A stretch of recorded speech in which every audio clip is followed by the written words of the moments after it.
moga, pesmica naša, srca oglaša, Božja ljubezen, prenaj iz nas.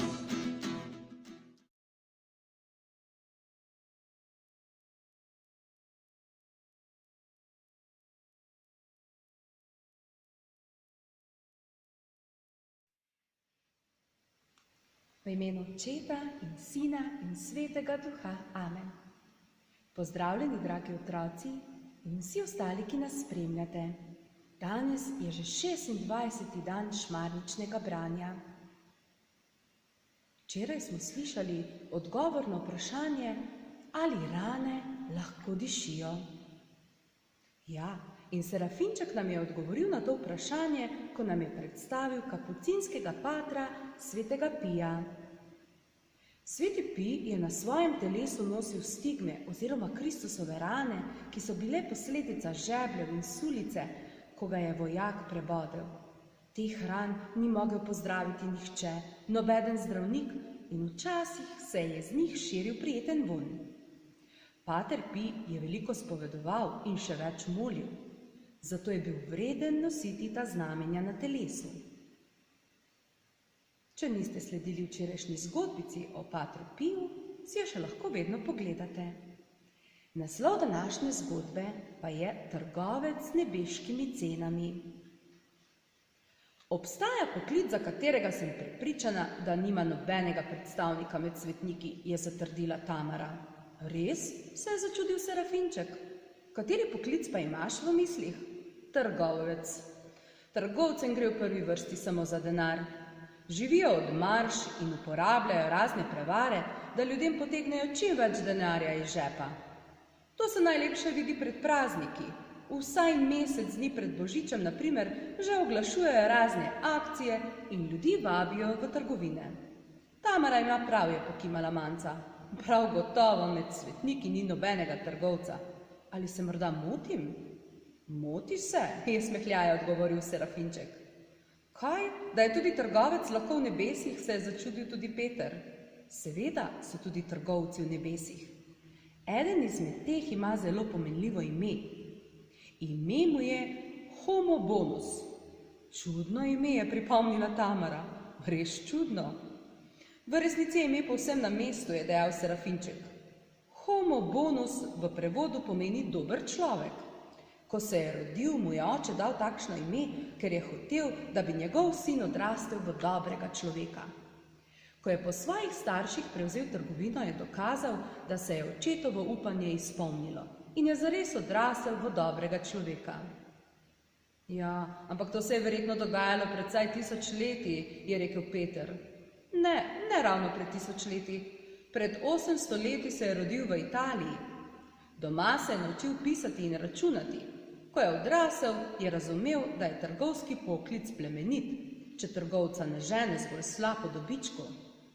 Da je tudi to mogoče, je Homo Bonus dokazal s svojim življenjem. Bil je zelo pobožen in živel je skromno.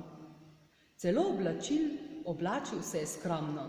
Ni nosil obleke kot drugi trgovci, temveč se je vedno oblačil v skromna oblačila. In tudi na ta način je pokazal, da ni pohlepen in prevzeten trgovec. Pri prodaji blaga je poskrbel le za toliko dobička, da je lahko preživljal svojo družino. Je to mogoče, se je čudila Tamara? Seveda je mogoče, je prikimal Serafinček. Homo Bonus je pomagal številnim revnim ljudem. Mnogim revežem je plačal človeka vreden pogreb.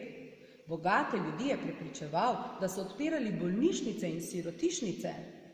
Torej je res živel v skladu s svojim imenom, je pokimala Manca. V svojo hišo je sprejemal reveže in brezdomce. Vse to je pa je zmogel, ker je bil pravi božji prijatelj. Vsak dan je bil pri sveti maši in veliko je molil. Molil je, ko je bil v cerkvi, ko je delal in ko je legal k počitku. Brez molitve verjetno ne bi bil tako dober, je pripomnil Peter. Vsi svetniki so bili možje oziroma žene molitve.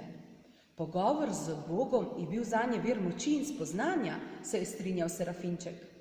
Zanimiva pa je tudi njegova smrt. Ni umrl bolan na postelji ali med delom, kot se to pogosto dogaja. Kako pa ga je neučakano prekinila Tamara? Umrl je v cerkvi. Najraje se je zadrževal v Božji hiši, kjer se je pogovarjal z Bogom. Tam je tudi umrl. Mrtev se je zgrudil med samo sveto mašo. Kako neverjetno, se je čudila Manca. Današnja naloga nas vabi, da zmolimo molitev Tebe, ljubim stvarnik moj, za svojega soseda. In zato bomo današnje šmarnično branje zaključili s to molitvijo. Pa se kar pripravimo, sklenimo roke in skupaj molimo. Tebe ljubim, stvarnik moj, ti si ohranil men nocoj, tebi delo posvetim, dušo in telo izročim. O Marija, vodi me po nedolžni poti in ob smrti pridi mi z Jezusom naproti. K molitvi bomo dodali še nekaj vzklikov Matere Božje. Mati Cerkve, prosi za nas. Mati milosti Božje, prosi za nas. Mati brezmadežna, prosi za nas. Mati nedolžna, prosi za nas. Mati deviška, prosi za nas. Slava Očetu in Sinu in Svetemu Duhu, kakor je bilo v začetku, tako zdaj in vselej in vekomaj. Amen. Petrovška Mati Božja, prosi za nas. V imenu Očeta in Sina in Svetega Duha. Amen. Se vidimo jutri na 27. dan šmarničnega branja.